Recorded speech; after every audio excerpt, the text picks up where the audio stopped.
Hi, I'm Mark Toomey, a senior SFG instructor and the CEO of StrongFirst. On behalf of everyone in the StrongFirst community, I want to welcome you to this video series that we're going to do on the technique testing standards for an SFG Level 1. Now, the SFG Level 1 is a challenging certification that takes place over 3 days. And when I say challenging, I mean it's challenging mentally as well as physically. So we're going to show you the techniques that you'll be tested on the last day of your certification. If you have any questions about these techniques or you feel you need some help learning them, I'd recommend you go to our website at strongfirst.com and visit the instructors page so you can get some expert instruction before you begin.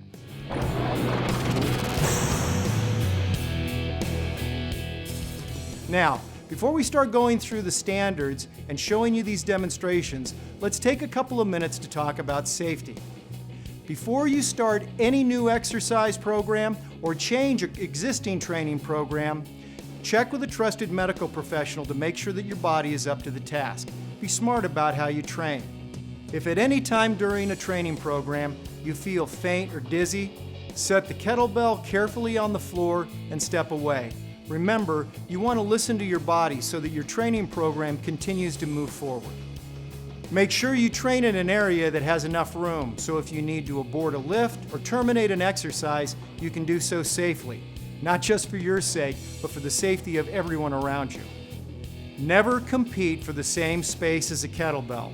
The kettlebell will always win. And remember our advice, the quick feet are happy feet. And speaking of feet, you're going to notice in the demonstrations today that I'm training barefoot. It's our recommended way of training. However, if that's not practical in the facility that you're in, we recommend minimalist shoes like canvas basketball shoes or wrestling shoes so that you have something that provides you with a nice contact with the ground. Lastly, be smart about the weight that you train with.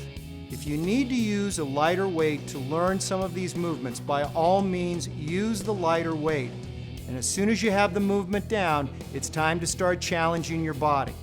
We'd like you to remember that strength, like any athletic endeavor, requires practice and time in order for you to nail the basics down and safely move forward in your training protocol.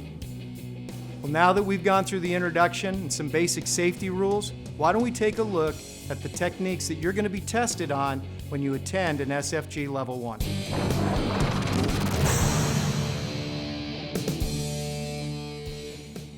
My friend, Master SFG instructor Mark Rifkin, likes to say that the kettlebell swing is the center of the kettlebell universe.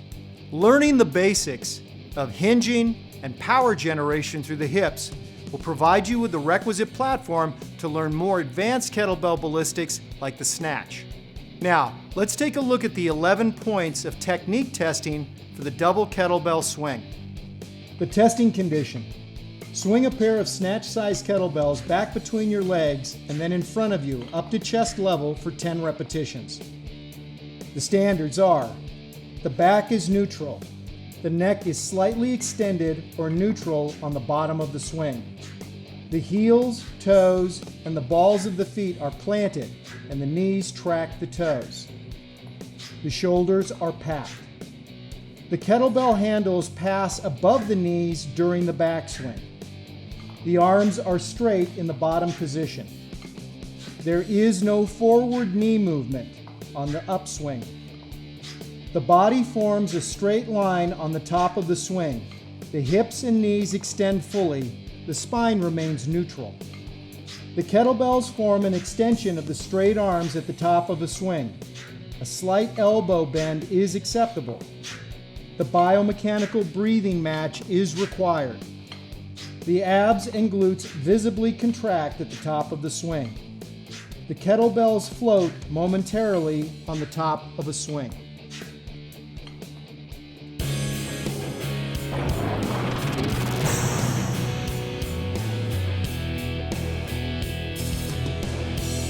The get-up condition.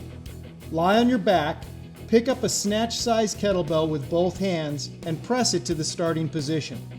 Slowly stand up, proceeding through a low sweep while keeping your loaded arm straight and vertical. Assist yourself by pushing onto the ground with the free arm. Slowly reverse the movement. Switch to the opposite side and repeat.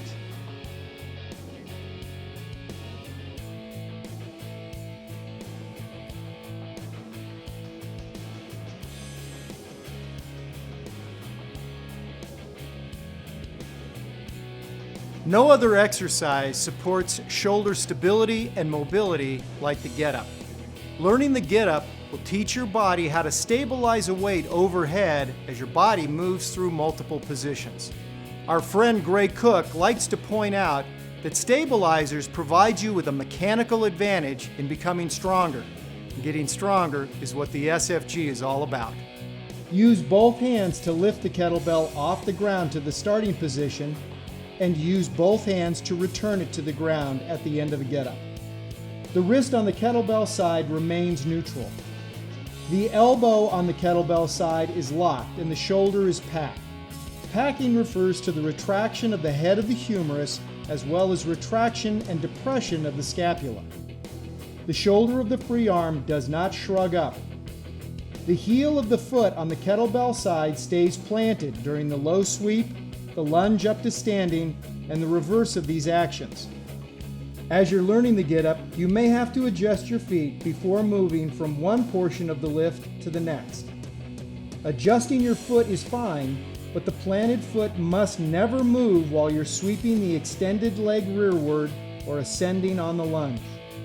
The knee touches the deck silently on the descent into the half-kneeling position. The arm holding the kettlebell is vertical or almost vertical. The neck is neutral for the top half of the movement, from the lunge up. That means look at the horizon and stop looking up at the bell. In the top position, the knees are locked and the lower back does not hyperextend.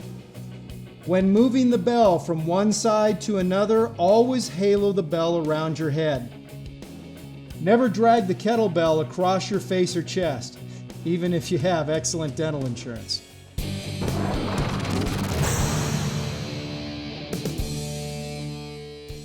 Simple and direct, the two words that best describe a perfectly executed kettlebell clean.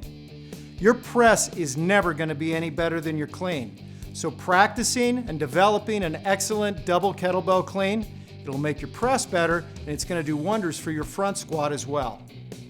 The condition for the clean. You'll clean a pair of snatch-sized kettlebells from the floor with one pre-swing and then re-clean them for 4 more repetitions, swinging them each time between your legs. The back is neutral. The neck is slightly extended or neutral on the bottom of a clean. The heels, toes, and balls of the feet are planted, and the knees track the toes. The kettlebell handles pass above the knees during the backswing. The arms are straight in the bottom position. There is no forward knee movement on the upswing. The body forms a straight line at the top of the clean. The hips and the knees fully extend and the spine is neutral. You will use a biomechanical breathing match. Inhale as you load with your hips and exhale slightly at the top of the clean. The glutes and abs visibly contract at the top of a clean. The kettlebells, the elbows, and the torso become one on the top of a clean. The shoulders must be pressed down and the wrists must be straight. The kettlebells travel the shortest possible distance.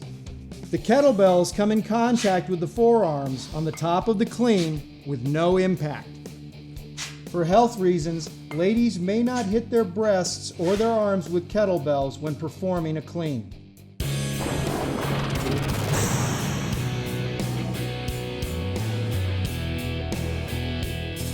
There's no better measure of kettlebell strength than a well-executed military press. Your SFG certification will show you how to teach a concept of full body tension that's going to increase the strength pressing of anyone that you train or in your own training as well.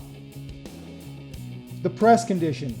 Clean a pair of snatch-sized kettlebells and press them strictly overhead to lockout for 5 repetitions.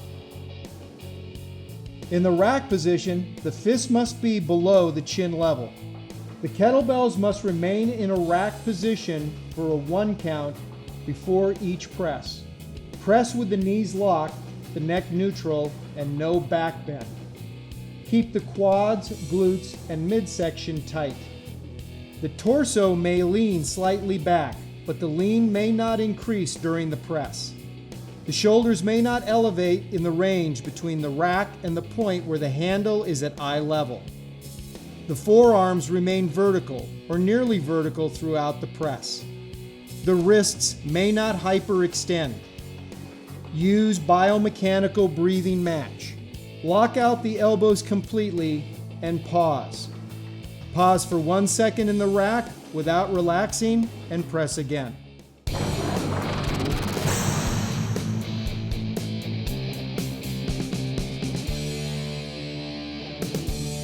Practice the double kettlebell front squat and you'll receive the benefits of learning abdominal pressurization as well as increased flexibility. It'll make your legs stronger as well. The front squat condition. Clean a pair of snatch-sized kettlebells once. Narrow your stance if necessary and squat below parallel for 5 repetitions. A neutral spine is maintained. The heels and toes are planted. The knees track the toes. Pause momentarily on the bottom while staying tight. Initiate the ascent with a grunt. The hips ascend at the same rate as the shoulders.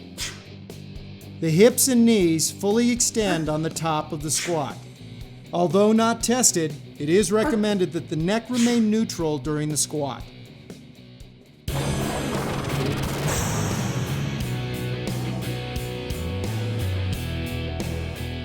The kettlebell snatch forges an iron back, hips, and grip.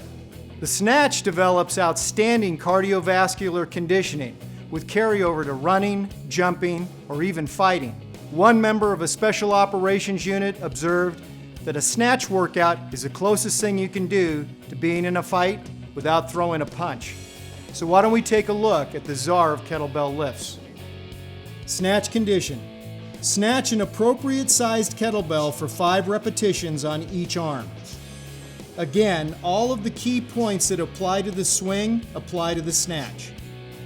Starting with a kettlebell on the ground, swing the kettlebell back between your legs and snatch it overhead in one uninterrupted motion to a straight-armed lockout. Catch the kettlebell softly without banging your forearm or jarring your elbow and shoulder.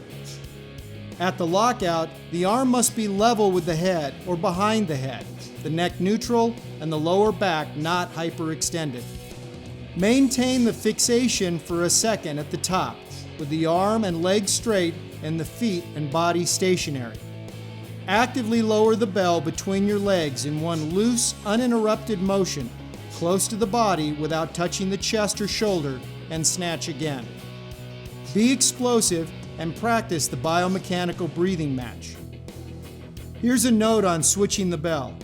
If you choose not to switch hands by placing the kettlebell on the ground, hike the bell behind as usual, let it passively swing forward in front of you, and switch hands in midair below your waist. So there's a review of the 6 techniques that you'll be tested on when you attend an SFG Level 1. Now, if you have any questions regarding any of the material you've seen, you have some choices. You can visit us on the StrongFirst forum at strongfirst.com. You can ask your questions on our Facebook page, or for more in-depth instruction, I'd encourage you to go to strongfirst.com and look up an SFG certified instructor on the instructors page. Attendance at an SFG Level 1 is just the beginning. The principles and techniques that you'll learn through your attendance at one of these certifications can lead you to a StrongFirst barbell certification, a StrongFirst bodyweight certification, or attendance at one of our one-day user classes. We look forward to welcoming you into the StrongFirst community.